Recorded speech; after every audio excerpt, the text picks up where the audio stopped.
Hi there, I've been lucky enough to have my music played on primetime BBC shows like The Apprentice, Dragon's Den and BBC Sports Personality of the Year. And every quarter I see my music being played globally on everything from CNN News in America to really weird, obscure reality shows. Every time my music is played on TV, I get paid, I get a royalty payment, which is how I earn my living. So how can you do the same? How can you get your music onto TV just like I've done? There are three main methods that I'm going to go through today. So let's dive straight in. So the first one, number one, is production music libraries, which is the one that is the route that I've gone down in the initial sort of first part of my career. So roughly 50% of the music that you hear on TV is sourced from production music libraries. I think there's an assumption that all the music that you hear is composed there and then to picture, which is just not the case at all. 50% of it is sourced by the editors of the TV programs from production music libraries. So what is a production music library? Well, there are literally hundreds of them, and they're essentially a repository of tracks in different styles, different genres, different moods, different instrumentation, and a producer, director, editor, generally speaking, will source a track from the production music library and edit it in to whatever they are producing at the time, be it a TV show, film, or advert or whatever, and they will pay the production music library, who will then pay the composer when their music is used. So from a composer's point of view, it's a case of getting your music into libraries, stacking up as big a catalogue as possible, just like a traditional book library. Editors go to the library, they choose something they like the look of, and you take it out, pay for it, and you get the money that way. Library music, as it's called, or used to be called, is a numbers game. The more tracks you have in production music libraries, the greater the chance of getting your music chosen and the greater chance you have of earning some dosh. So how do you actually earn the money from a production music library? Well, it's a really, really long and convoluted process. And this, I have no control over it. You have very little control over it.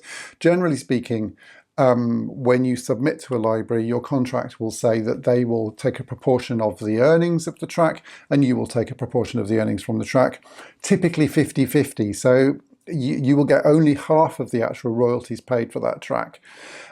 Once the track is chosen and put into the program, the program producers produce what's called a cue sheet, which lists all of the cues and all of the music and all of the time, all of the length of the track that they've used, where it's been published, who the composer is, and that is then sent to a PRO. They are different for all countries. In America, there's ASCAP and BMI. In the UK here, there's PRS, the Performing Rights Society. And then by some magical osmosis, the PRSs then distribute the money basically on a quarterly basis to composers and publishers. There are other ways of getting paid as well. A lot of libraries charge what are called upfront fees. So each time your track is used, you will get a small amount. Each time your track is chosen, you will get a small amount. But royalties, you actually get paid royalties each time the track is played and is used as well, depending on how often it's actually aired. So how do you get your music into a production music library? It's a really, really long and complicated subject, but in a nutshell, you need to be writing music that is usable, writing music that fits in with a particular genre, sort of TV genre, a particular style that a library is looking for. Generally speaking, you will write an album of music for them. They tend to produce albums of music in different genres and styles.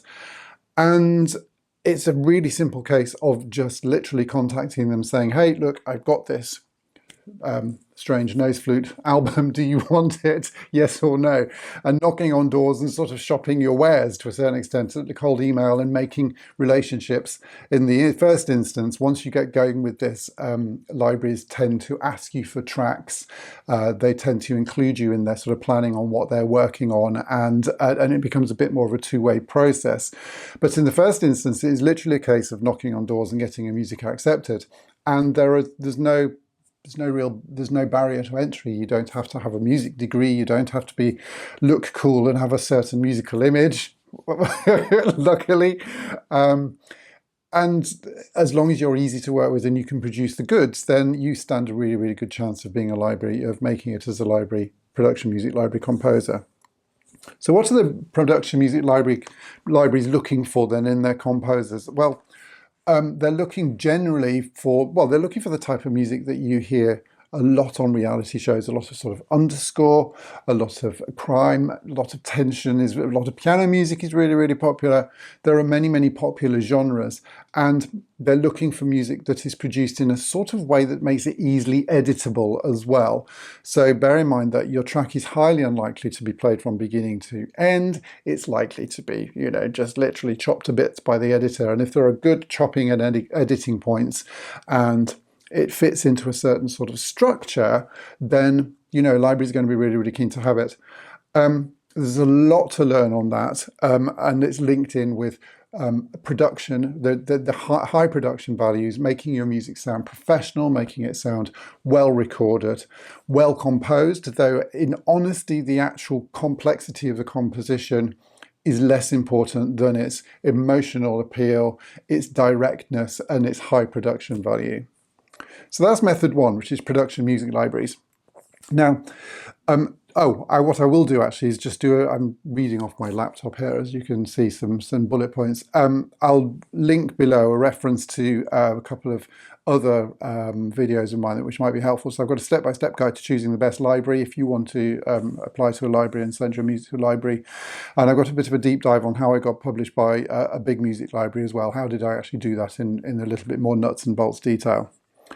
Method two then sort of links with this because it's to do with music supervisors, and this is getting in touch directly with music supervisors and making contact. Now, music supervisors will, of course, go to music libraries.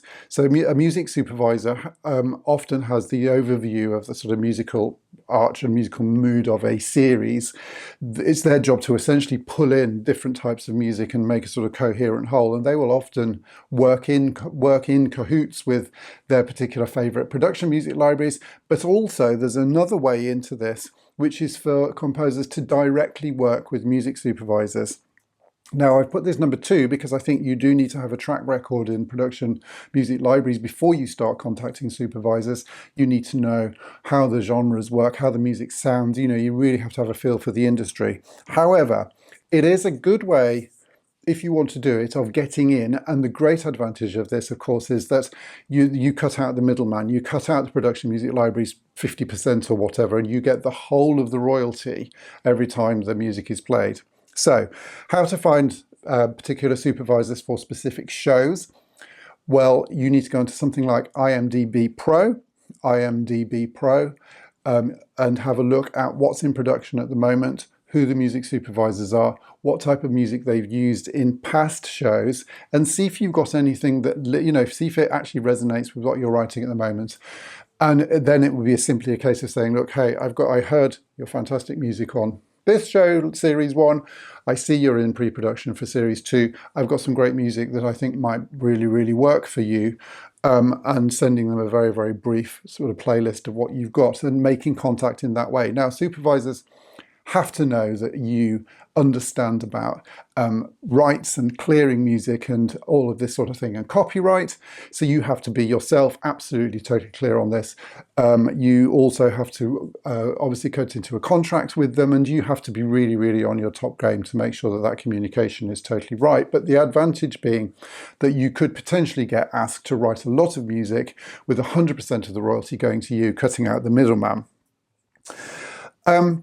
So you are, in essence, cold pitching to supervisors, music supervisors, emailing them, pretty much like you did to music libraries, but the timing is critical. There's less so with production music libraries, but the timing is critical because a music supervisor will be working on a particular project at a particular time, and you need to tailor your approach to what they are potentially going to be working on in the next few months, and you need to really, really essentially help them out.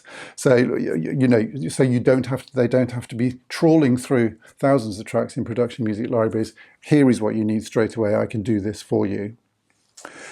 The third method, which I think again follows on logically from this, is custom scoring. And the second 50-ish% of music that you hear on TV is custom scored. So theme tunes are custom scored.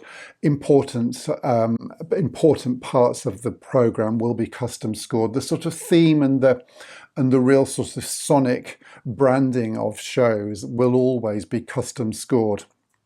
So how do you actually get into writing custom scoring for TVs? Well, for TV, well, again, it's a case of making contact with TV producers and, more importantly, with TV directors. And it's a really difficult nut to crack. If you get into this sort of way of thinking and you look at TV shows, you often see the same names at the end coming up over and over again. And just as you do with films, very often you see the same director with the same composer linked together time after time again for project after project after project. So this is very much a game of who you know and getting in and working with and being indispensable.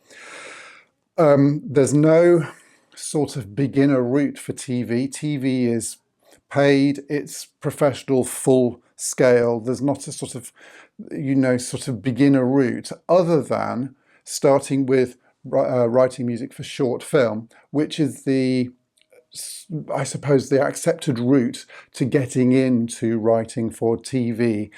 Directors, camera crew, everybody that works in TV will have started in short film, he said, generally speaking.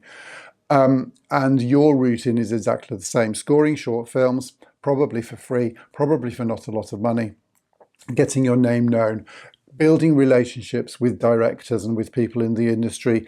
And some of them will gradually start to do paid film work and start to do paid TV work. And with any luck, your name will become associated with them and you will go with them. So where do you find directors at this sort of early stage? Well, crowdfunding sites is a really good starting place. A lot of short films are trying to raise money on crowdfunding sites, asking if they've got a composer. IMDb again, looking on YouTube, Vimeo. Essentially, Directors Notes is a website that has a huge sort of repository of indie cinema, independent film on there, shorts being one of the main categories. And just connecting with people whose work you really, really admire. There's other ways of doing it as well, which I'm less expert on, but it used to be that being a composer's assistant was, the way into doing film and doing TV, and I think that probably is absolutely fantastic. And one of the ways that you can do this, not everybody is going to be, able to put in the time and the energy and and just the geographical sort of experience of doing that. Making links with composers who are already doing this, even if it's remotely, getting your name and your music in front of people. So I think what I'm saying is, for getting custom scoring, which I think is sort of the top of the triangle that we're talking about here, there is no this is the route to it. Even if you go to the National Film and Television School, you're there and you're making contacts and you're making short films and you're working up with your peers. And that really is the key to it, is either working up with your peers and starting in short film, or picking a little bit higher up the ladder and making connections and contacts there, and seeing if you can sort of jump on with your really high quality music, your fantastic networking and communication skills at that point, and offering something that is indispensable and unique. So I hope that's really helpful. Which of those methods do you think you should try? You would try. If you're a beginner, I would absolutely say the production music libraries is the way to go. Somebody with a little more experience, then approaching music supervisors can be a really, really good way to hone your sort of cold emailing and honing your particular skills to particular areas of the industry. And then finally working on custom scoring and building up your network in that area as well. For me personally, I'm 7 years in now, and I've built an income, a full-time work on this full-time with production music libraries. I really want to get into custom scoring, and I'm doing short films at the moment and building that and working with 2 or 3 directors on ongoing projects. I haven't done the music supervisor route because I think it takes a lot of research and a bit of potluck getting there at the right time and the right place. Now, I might be wrong about this, but it seems to me that it's too much of a shot in the dark, and I'm probably better spending the time. It would take a lot of time, spending a lot of time on that it would take writing more music rather than writing lots of emails, if that makes sense. Let me know in the comments what you think. If you know any other routes into getting your music on TV, do let me know. I'd be really, really interested to hear your views in the comments. Thanks ever so much. Bye-bye.